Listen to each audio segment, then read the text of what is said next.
Hello everyone, you are welcome to my channel Sony Kumma at the rate of Sony Math Knowledge। ये video current affair से संबंधित है जो कि सितंबर month के हैं। इस वीडियो में कुल 10 प्रश्न हैं जो कि इस प्रकार है।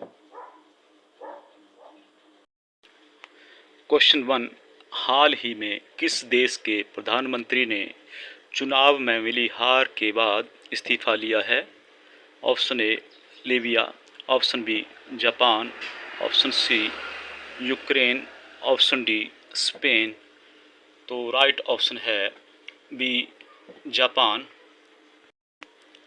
जापान के प्रधानमंत्री ने हाल ही में चुनाव में पार्टी को मिली हार की जिम्मेदारी लेते हुए इस्तीफा दे दिया है।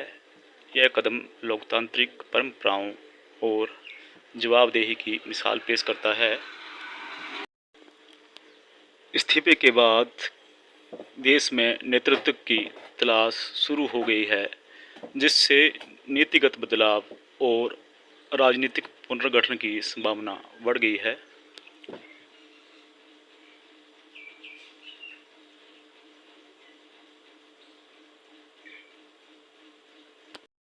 क्वेश्चन नंबर 2, हाल ही में कहाँ 7 दिवसीय भव्य सड़क उत्सव इंद्र यात्रा की शुरुआत हुई है? Option A Nepal, option B Myanmar, option C Sri Lanka, option D Bhutan. तो राइट ऑप्शन है इसमें ए नेपाल। नेपाल की राजधानी काठमांडू में 7 दिवसीय भव्य सड़क उत्सव इंद्र यात्रा की शुरुआत हुई है। यह उत्सव नेपाल के सांस्कृतिक और धार्मिक जीवन का महत्वपूर्ण हिस्सा है।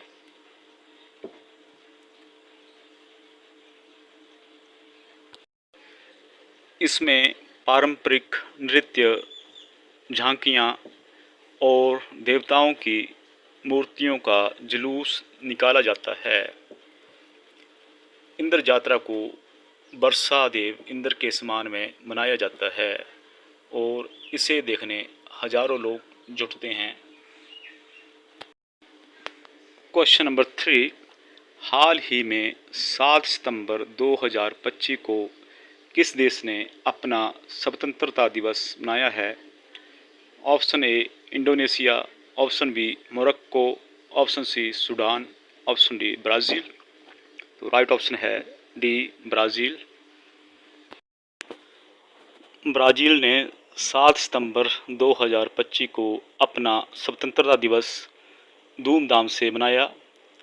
यह दिन 1822 में पुर्तगाल से स्वतंत्रता की घोषणा के बाद में मनाया जाता है।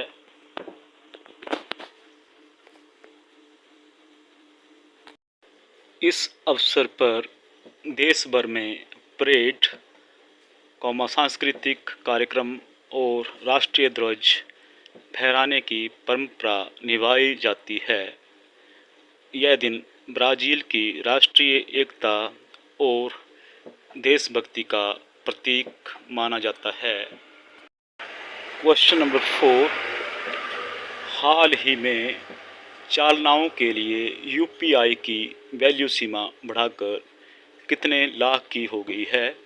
Option A RS 14 lakh, option B RS 8 lakh, option C 12 lakh, option D 10 lakh. तो राइट ऑप्शन है डी 10 लाख। हाल ही में चालनाओं के लिए यूपीआई की वैल्यू सीमा को बढ़ाकर RS 10 लाख कर दिया गया है। पहले ये सीमा रुपये 2 लाख थी। इस बदलाव का उद्देश्य उच्च मूल्य वाले भुगतान जैसे बीमा प्रीमियम, निवेश, स्वास्थ्य सेवाओं और शिक्षा शुल्क को डिजिटल माध्यम से सरल बनाना है। इससे डिजिटल भुगतान तंत्र को मजबूती और उपभोक्ताओं को सुविधा मिलेगी। क्वेश्चन नंबर 5, हाल ही में केल्विन लैमी को किस देश का नया उप प्रधानमंत्री नियुक्त किया गया है? Option A Poland, option B Britain, option C Germany, option D Spain. तो राइट ऑप्शन है बी ब्रिटेन। केल्विन लेमी को हाल ही में ब्रिटेन का नया उप प्रधानमंत्री नियुक्त किया गया। उनकी नियुक्ति ब्रिटिश राजनीति में एक महत्वपूर्ण बदलाव के रूप में देखी जा रही है।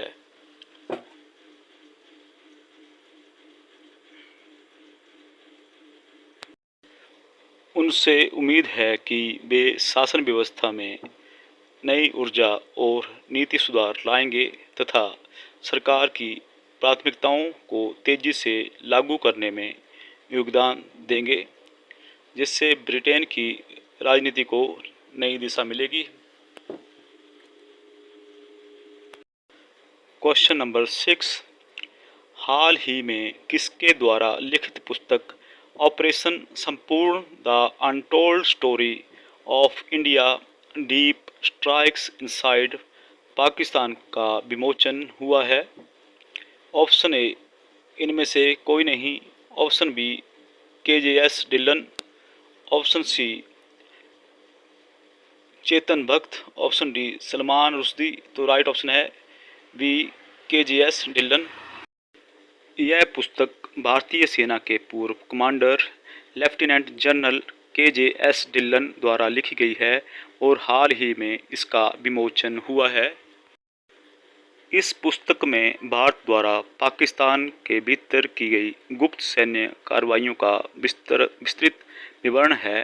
यह पुस्तक राष्ट्रीय सुरक्षा, रणनीतिक योजना और भारतीय सशस्त्र बलों की साहसिक कार्यवाहियों पर प्रकाश डालती है। क्वेश्चन नंबर 7, हाल ही में किस देश के प्रधानमंत्री 4 दिवसीय भारत की यात्रा पर आए हैं? Option A, Thailand. Option B, Sri Lanka. Option C, Bhutan. Option D, Nepal. तो राइट ऑप्शन है सी, भूटान। भूटान के प्रधानमंत्री हाल ही में 4 दिवसीय भारत यात्रा पर आए। इस यात्रा का उद्देश्य दोनों देशों के बीच कूटनीतिक, आर्थिक और सांस्कृतिक संबंधों को मजबूत करना है।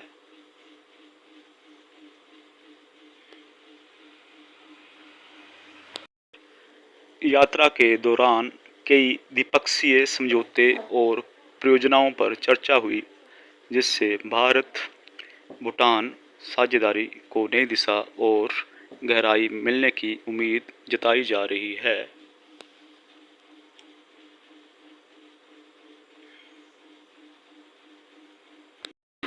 क्वेश्चन नंबर 8, हाल ही में किस देश के प्रधानमंत्री नवीन चंद राम गुलाम 9 से 16 सितंबर तक भारत यात्रा पर रहेंगे? Option A, Maldives. Option B, Mauritius. Option C, Ukraine. Option D, Malaysia. तो राइट ऑप्शन है बी, मॉरिशस। मॉरिशस के प्रधानमंत्री नवीन चंद्र राम गुलाम 9 से 16 सितंबर तक भारत की आधिकारिक यात्रा पर रहेंगे। इस यात्रा का उद्देश्य दोनों देशों के बीच कूटनीतिक, आर्थिक, सांस्कृतिक संबंधों को और प्रगाढ़ बनाना है। इस दौरान कई द्विपक्षीय समझौते, निवेश परियोजनाओं और विकास सहयोग पर चर्चा होने की उम्मीद है, जिससे भारत मॉरिशस साझेदारी को नई दिशा मिलेगी।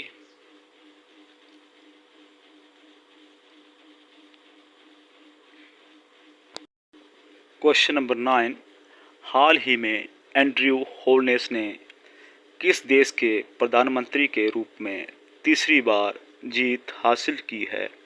Option A, Jamaica. Option B, Malaysia. Option C, Ethiopia. Option D, Sudan. तो राइट ऑप्शन है ए, जमैका। एंड्रयू होलनेस ने हाल ही में जमैका के प्रधानमंत्री के रूप में तीसरी बार चुनाव जीत लिया है। इनकी जीत को जमैका में स्थिर शासन और विकास की निरंतरता के संकेत के रूप में देखा जा रहा है। वे आर्थिक सुधार, शिक्षा और सामाजिक विकास पर ध्यान केंद्रित करने के लिए जाने जाते हैं, जिससे देश में निवेश और रोजगार के अवसर बढ़ेंगे।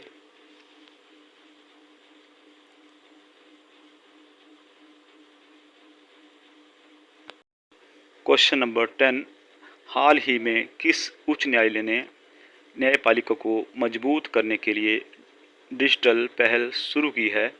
Option A Indore, option B Delhi, option C Madras, option D Patna. तो राइट ऑप्शन है बी दिल्ली। दिल्ली उच्च न्यायालय ने न्यायिक प्रणाली को आधुनिक और सुलभ बनाने हेतु एक नई डिजिटल पहल की शुरुआत की है। इस पहल का उद्देश्य न्यायिक प्रक्रियाओं में तकनीक का प्रयोग बढ़ाकर पारदर्शिता और दक्षता को बढ़ाना है।